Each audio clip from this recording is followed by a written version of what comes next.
inflation, right? Well, maybe members of the Federal Reserve don't shop for their own groceries because we don't need to tell you that your bills are going up. And it's all part of a bigger economic story. Jeff Cox is here. He wrote an article about this today and saying, listen, the food inflation story is A, getting worse, and B, tells the tale. But what tale does it tell?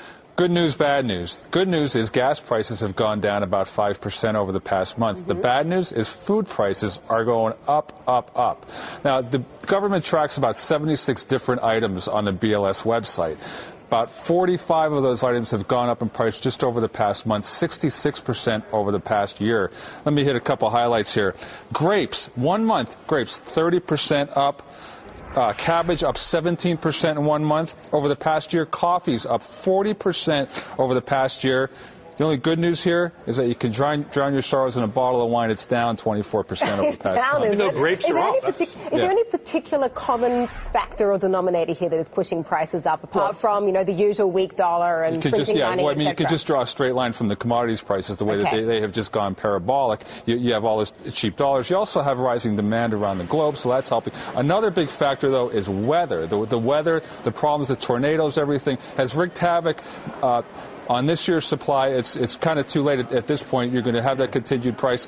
One other piece of bad news here, bacon is up 23.5%. Somebody once told me that the 3 sexiest words in the English language are wrapped in bacon, but it's not going to be that way. Well, if we can't afford to eat, we can always drown our sorrows in wine, right? Yeah, it's a really rough trend. It is really rough trend. And you know what stinks about the whole story, too, is that 2% payroll tax cut we got wiped out by higher gas and food prices. That's why it's not helping the consumer economy. It's a tax.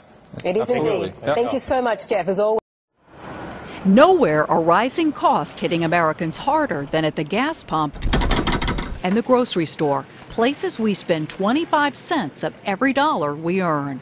It really is a very significant drag on our economy at a very difficult time. Over the last year, the cost to fuel our cars has jumped more than 33%, but it's the 3.1% rise in food and drink costs that's hurting consumers the most. That's because, on average, Americans spend 3 times as much for food as they do for gas. For 30 years, Efoods Global has been perfecting the process by which we make our food reserves. We start by using only the finest sun-ripened and fresh produce grown and harvested following the Good Agricultural Practices guidelines.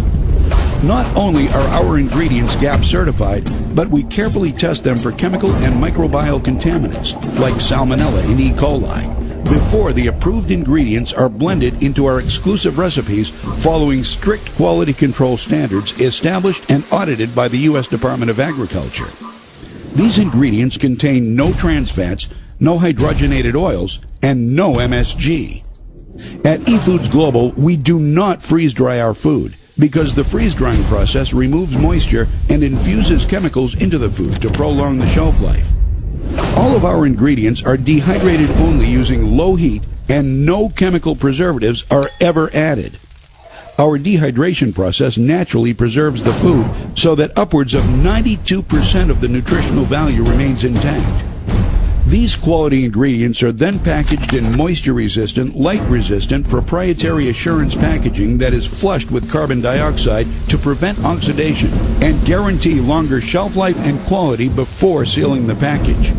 Finally, we date stamp the outside of the package the day we prepare the food reserves, so you know you're getting fresh food reserves.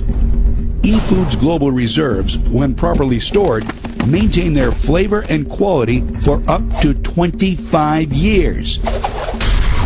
Now, I know what you're thinking. These can't possibly be the reserves. But these delicious meals are exactly what you get when you prepare your Efoods Global meals.